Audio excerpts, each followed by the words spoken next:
How do you feel about public speaking? Do you like it? Do you love it? Do you hate it? Is your chest feeling tight whenever you hit the word?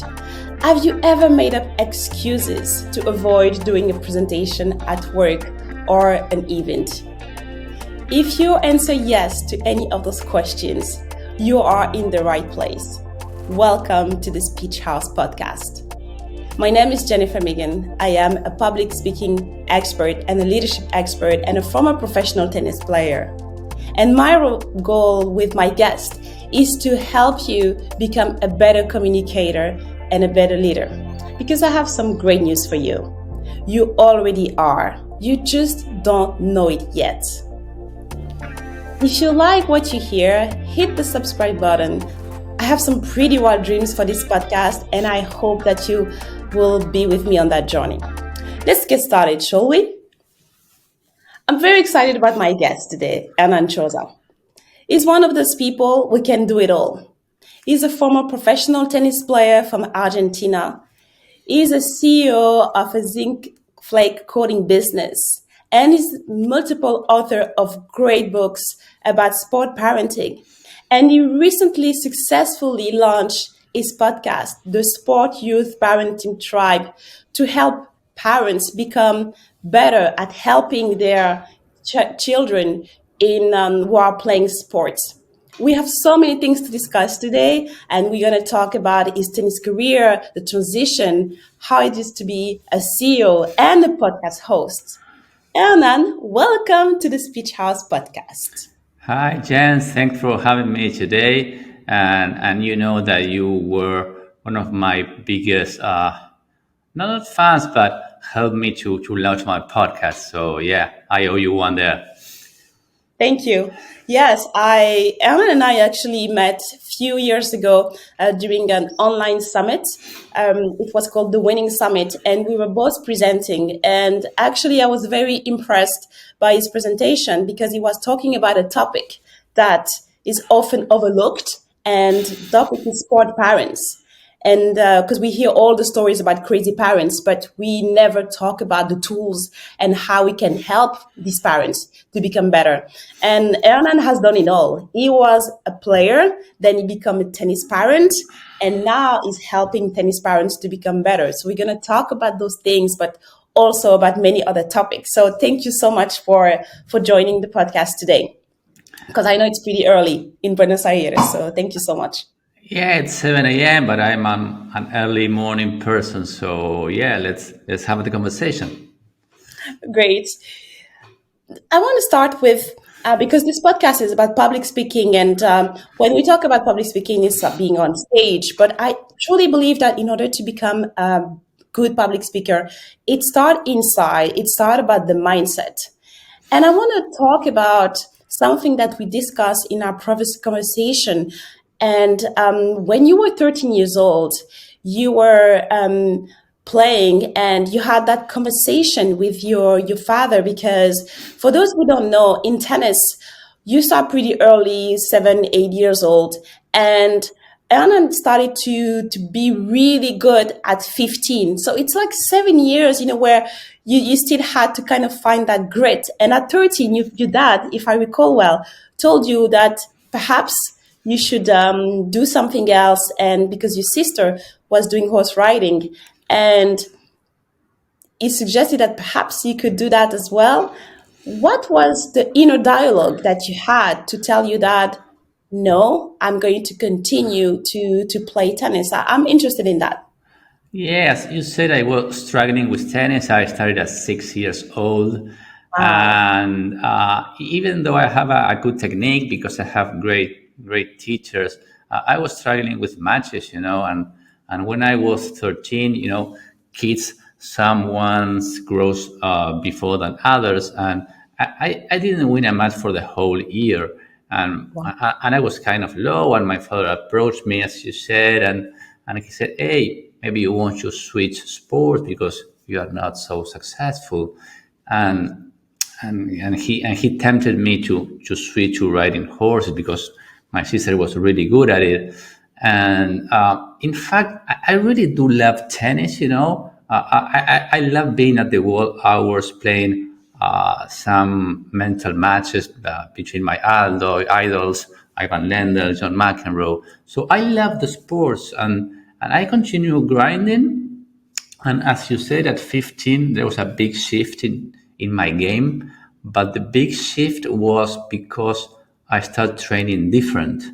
I overcome every guy that was there on the court. And when you do something all the time and you repeat the certain things, you get some confidence. And I perform a 2 month training, 1 month at Nick Bollettieri's and the other month at Tandil's Academy, where the Potro came from. In my first tournament, I make it to the nationals, and that wasn't magic. It was the lab for the game and the right training and the right coaching. So I developed some grit that when you are young and you win all the time, maybe it's usual for you, but when you struggle in your youth and you start winning, you don't want to lose that feeling anymore. So you develop an extra grit.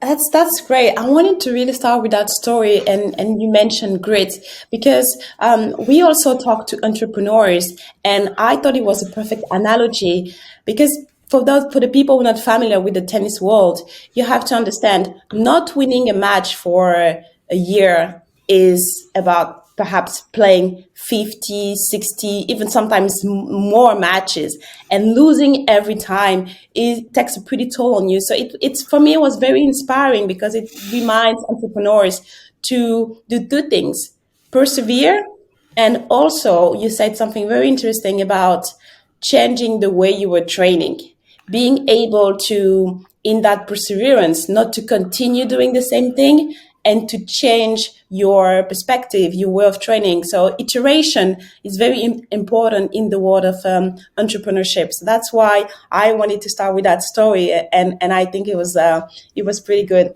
Continuing on your tennis career and the transition, I wanted to ask you when you were playing on tour, because you made it to pretty far. You were between 200 and 300 ranked in the world, which is amazing level. And you retired early on 2021. And I want to ask you, was there a moment, a conversation again, that made you decide to retire at such a pretty young age? There were a couple of things, because in the 90s, all the good guys were very young. Chang was winning French Open at 17, Villander also. So if you were 18 or 19 and you were in top 100, you were failing. So that was a big toll. And the other thing that I realized is that I lack some tools, because there are different kind of tournaments. You have futures, challengers, and ATPs, and I was doing right, okay, in challengers. But when I shifted to ATP, my game lacked some things, and I think I didn't have at that time the right coaching or the right advice to make it to the next level. It's all about information, and you have to have the right one. And that conversation, inside conversation, was tough because my father had a company, so I was playing tennis. I was not making it, and no, he wasn't struggling, but I was the guy who has to take in charge of that company. So I quit tennis mostly because I didn't make it so young, and at that moment was an important thing, and I had other things to do. Looking back, if I keep on grinding, I could make it to the 100 or can make it to the top 50, because I was very young, 20 years old. I was very young, but I didn't have the right information back then. I love that. I love what you're saying about having the right information. And I really identify with what you say. I retired also when I was pretty young. I was 26 when I retired. And looking back, I feel the same way, that if I had better information, I would have definitely continued. And you see today, people, we see Novak Djokovic at 36 grinding and still being, number one in the world. And so many people, I mean, Roger Federer retired at 40 and Serena and all those people. And I think information is so important. And whenever you're trying to do something big, and more than information, I would say that your environment, your personal environment is essential. And how to you is how important is your personal environment when you're an entrepreneur, when you are trying to become successful at something. Well, in fact, it's an important topic that you touch. And I started taking care of my environment maybe a year ago or 2 years ago, reading some personal development things. And it's amazing how things change when you're around the right people. You are exposed to better emotions, better information. You get rid of toxic people, and you can make it to the next level. This is a usual saying that you are the average of the five people you hang out with, and that's really true. You need people that are pursuing certain goals and they are pursuing something in life, and they are not hanging around and having parties and and yeah, for me, it's very important the people that I hang out with, and I am always searching for better people who inspires me. As you say, Djokovic, he's 36 and he's fine-tuned every aspect of his game, his mental game. And talking about the mental game, that was information I lacked when I used to play. And I was very concerned about my technique, and the mind game is 99% of the game. I agree. I definitely agree. I think that for me, it was a bit reverse. I was very aware of my mental gaze. It was my strength, but I was also over focused on my technique because I think, and it's not to find excuses, but I think having people always talking about your technique sometimes gets in the way. And I always say that when I was, because I grew up in France and where we always were focused on technique, when I was in the US, nobody cared about technique. They were like, okay, this is the objective. And the goal is that you go there. And I think in general, it's very important sometimes to say, okay, I have an objective and to take actions instead of trying to do things perfectly. I mean, if we are being completely honest, before we started recording, I was telling you how nervous I was because I wanted everything to be perfect. And you were just like, well, hey, we're just recording, we can always edit. And it really helped because I think that sometimes we get confused. And speaking about environment, you say about finding better people. I want to discuss for entrepreneurs who are listening or everyone who's trying to do something. What are the conversations that you need to have, especially when you are with your family, close members, because it's easy to get rid of people that are you're not living with. And but what are some of the you think conversations that you need to have with your partner, with your parents, when you're trying to do something and that you see that they might get in the way? Well, in fact, I have a personal story. My family is my wife and my two kids, and the family that I have is the one I choose, not my father or my mother.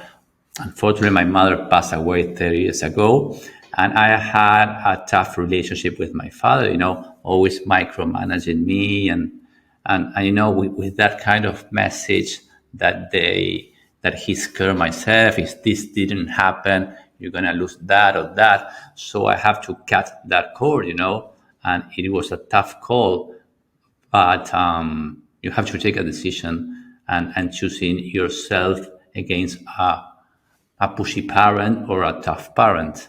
And in regarding my family, it's the family that I choose, not the family that I come from.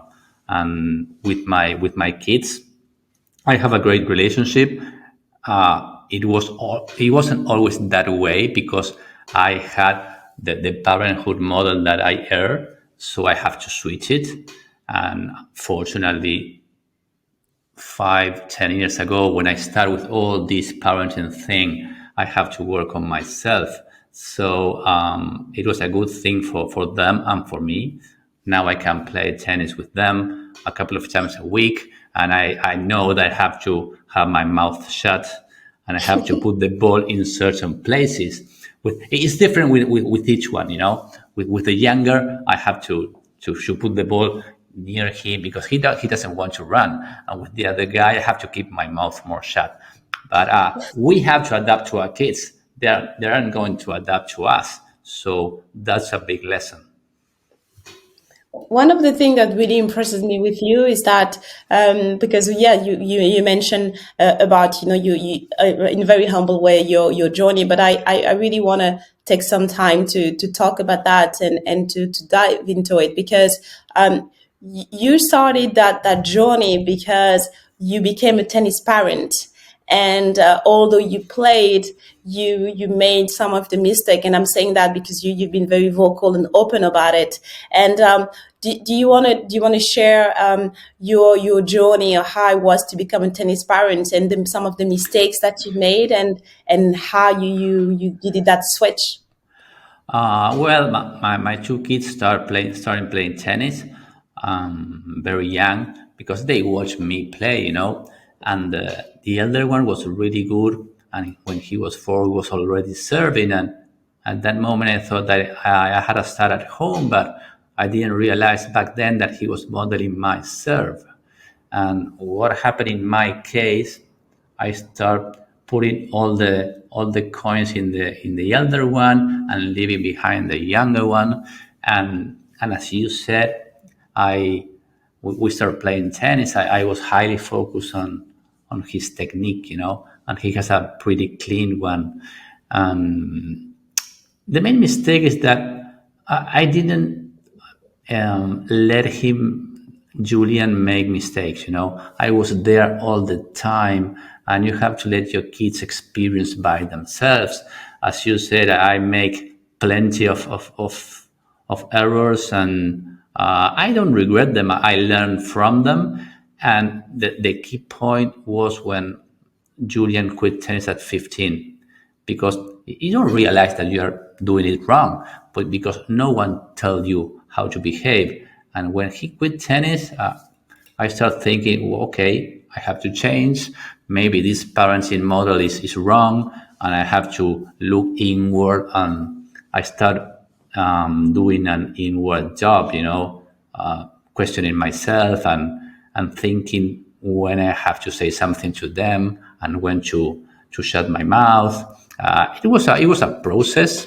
It was a process, and I am learning every day because every day you have the chance to add to their life, to subtract with everything you say. So with all this thing about sports parenting, I have to be really aware because you can't behave differently about what you preach, you know. So I have to be the best model, and that's a big thing to do every day.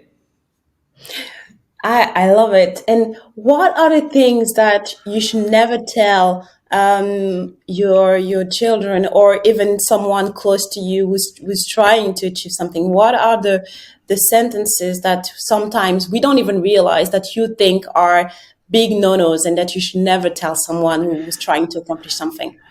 You know, this is something that happened with my father, that even though I win an incredible match, he focused on the negative.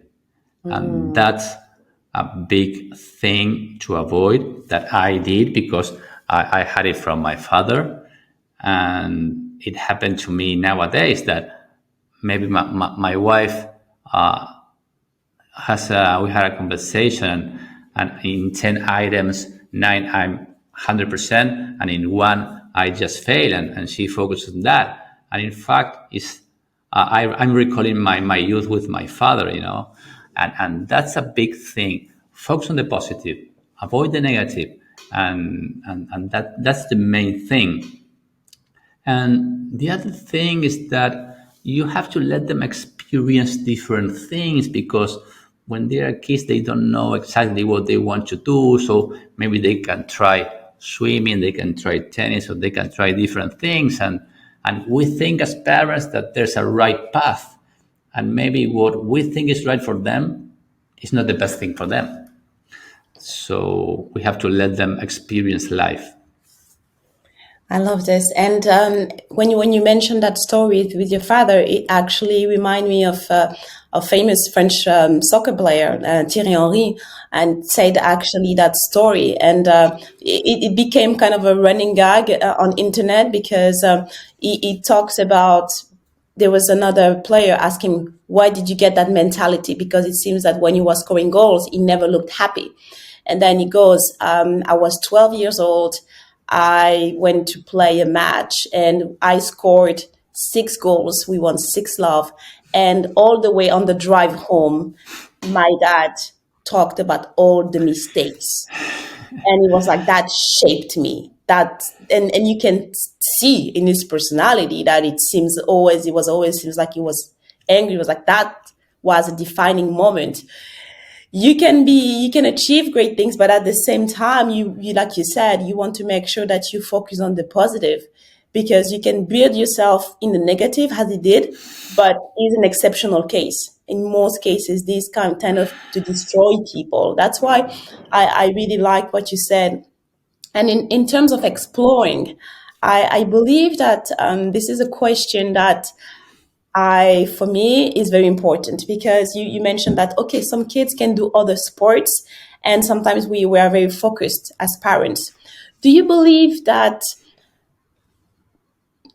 people, athletes, or entrepreneurs should have other interests? Yeah, of course.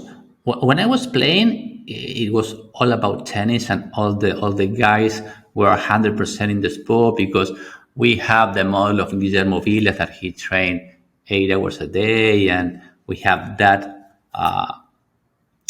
very reliable model for him. But nowadays, I think it's better to have another interests. I'm going to share a story because next Tuesday I'm going to interview Andres Gomez, and he won the French Open in 1990.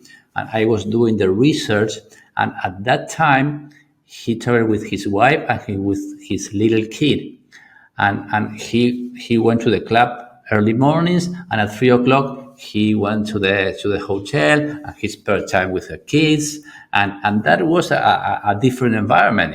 He wasn't 100%, and it worked for him. And I think if you have different interests, your mind is wired different. We are both fans of Djokovic, and he has many things in his mind.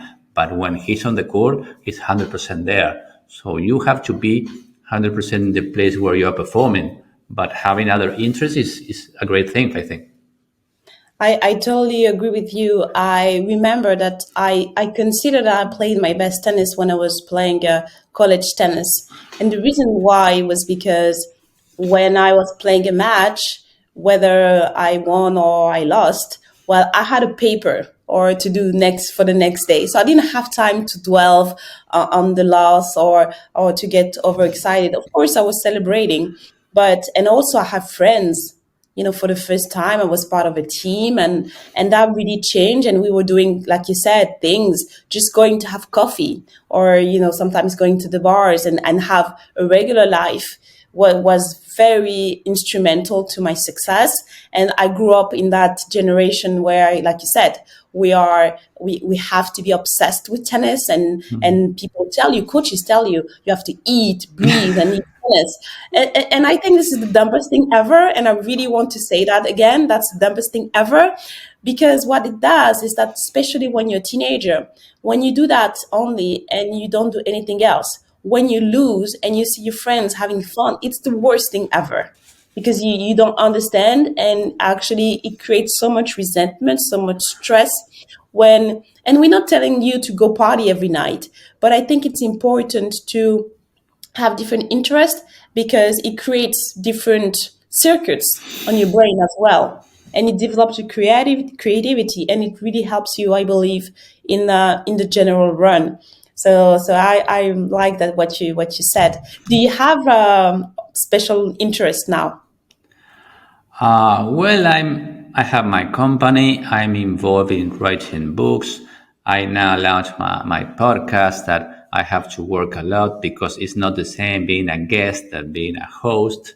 I work on my body. I realize that movement and strength is they are key for longevity. Maybe when you are a former athlete, when you quit sports, you don't do nothing anymore. You think that you did it all, but you have to work out all the time. I spend time with my wife. We have tennis in common. We laugh. Yeah, I have many interests. I keep busy and I don't have any problem of being alone because I have many ventures, So yeah, for me it's important. And when kids are out of home, because they don't live with me anymore, you have plenty of time for yourself and you have to fill the calendar. It's not so easy. Yeah, I I want to, in this podcast, you will hear a lot of sport analogy because I love sports. And Zlatan Ibrahimovic once said that you can take the kid out of Rosengard, but you can't take Rosengard out of the kid. And I know that I tried when I started playing tennis to kind of erase that part of my life to get back to normal life. But I realized that I will always be an athlete and I will always have the athlete's mentality.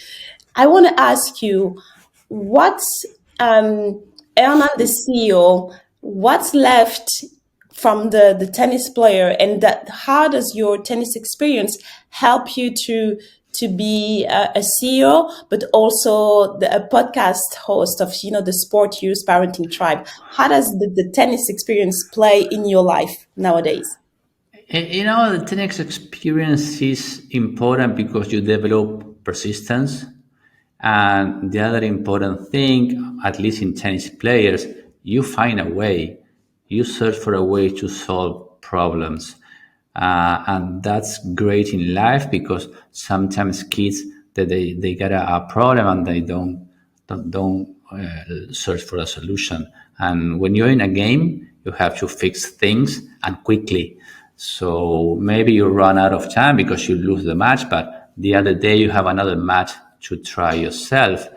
And but other thing that I add to my business career right now, because when you play tennis, it's an individual sport, and you try to do it all by yourself. But nowadays, I'm relying more on a team. I learn how to delegate.